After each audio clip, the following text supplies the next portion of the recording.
Hi, my name is Peter Willington and I'm a Commonwealth-Registered marriage celebrant. Today I'm coming to you on the YouTubes from the courtyard of my townhouse in Nunda.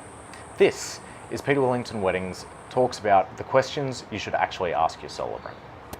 Now I want to talk about the questions that I as a celebrant think you should be asking other celebrants you're meeting with. This is because there's a lot of advice forums and websites out there that suggest questions for your celebrant, such as how many ceremonies have you done and how long have you been doing this? Are you a member of a celebrant association? Do you have insurance? Are you up to date with your OPD, etc, etc, etc. For full disclosure, at the time of recording, I've done enough ceremonies to not be considered a complete rookie anymore. I don't keep exact count. I've been in the industry for just over a year and I'm coming up to my 1 year anniversary of being registered as a celebrant. I'm not a member of a celebrant association. That's not because I have any particular issue with any of the associations. It's just that I don't like to join clubs or organisations unless their values and mine align. And I just haven't had the time to actually investigate the values of the organisations that are out there. So I will, it's one of the goals for this year, and I might be able to update you on that later in the year. Finally, of course, I do have my insurances and all of my registrations are up to date, as well as my ongoing professional development requirements. Yawn. First of all, I find these questions really boring, and all celebrants are pretty hard to tell apart based on these questions. I call these qualification questions, and frankly, these should be outlined on celebrants' websites, if at all. The question I sort of want to posit to you now is, do you know anything new about me that's relevant to whether or not I'm the right celebrant for you than you did a couple of minutes ago? That's exactly what I thought. So look, at the initial meeting, celebrants do take different approaches. My personal approach is, in the first sort of 20 minutes or so, throw as much information that I think you can handle at you to kind of address everything, and then circle back in the question stage to anything you sort of want a little bit more detail or didn't quite follow. Other celebrants will just sort of sit back, let you tell your story, and absorb. Not saying either style's right, not saying either style's wrong. Just celebrants are individuals, and we each have our own style. After that section, generally they say, have you got any questions? And don't waste this time.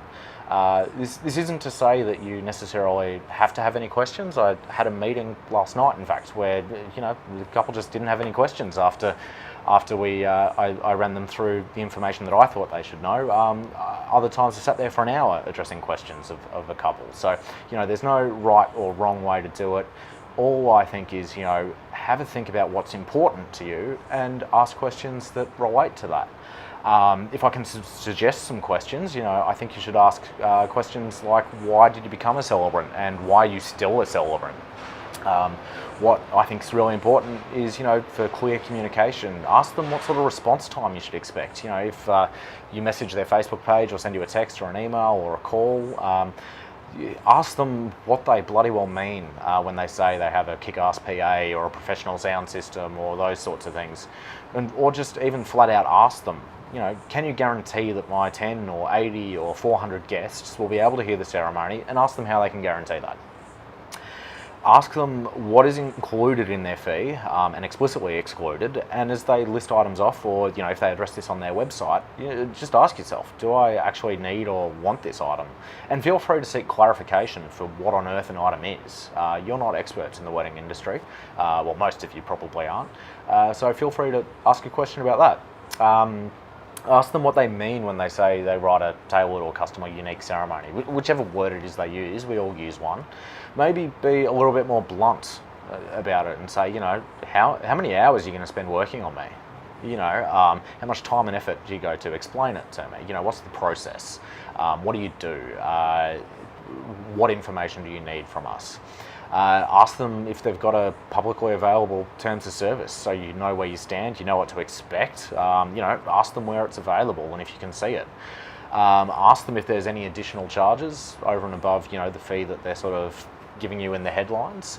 Ask them how available they are. If similar to, what sort of response times you should expect. Is it their primary job, or do they do the celebrancy activities on the side of something else? Can you only connect with them on a Tuesday night or a Thursday night? Those sorts of questions. Again, not saying either's right or wrong, I'm just saying, ask the question. Related to the one before, what's the fee in total? Because I do a lot of weddings based up on the Sunshine Coast and out in Toowoomba, where they're couples that are based in Brisbane.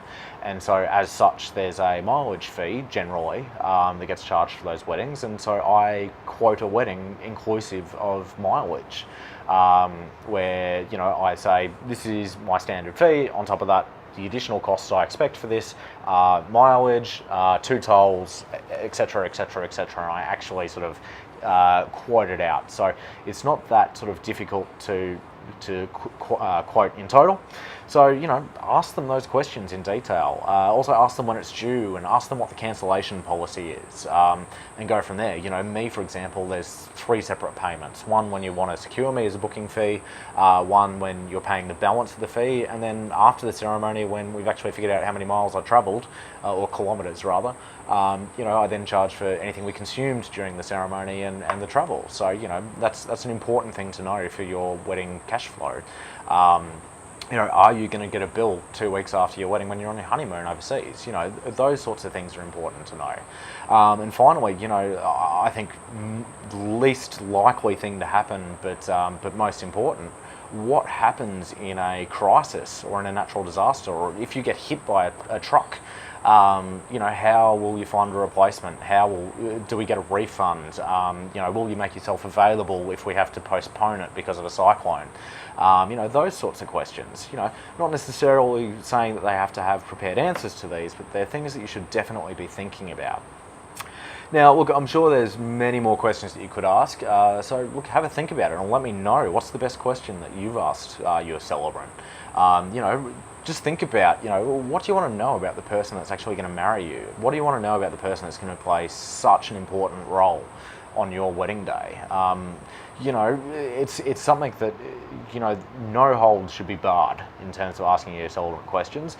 And I'm pretty sure your celebrant's going to be comfortable enough to say, if you do ask something that's over the line, to, just sort of step back a little bit from it and, just work with you to make sure that you're comfortable about their services. So look, I'm going to wrap it up here, but as always, if you haven't yet decided on a celebrant, I'd really love to be considered, so we can sit down and at an initial meeting and you can ask me these questions or any others that you come up with.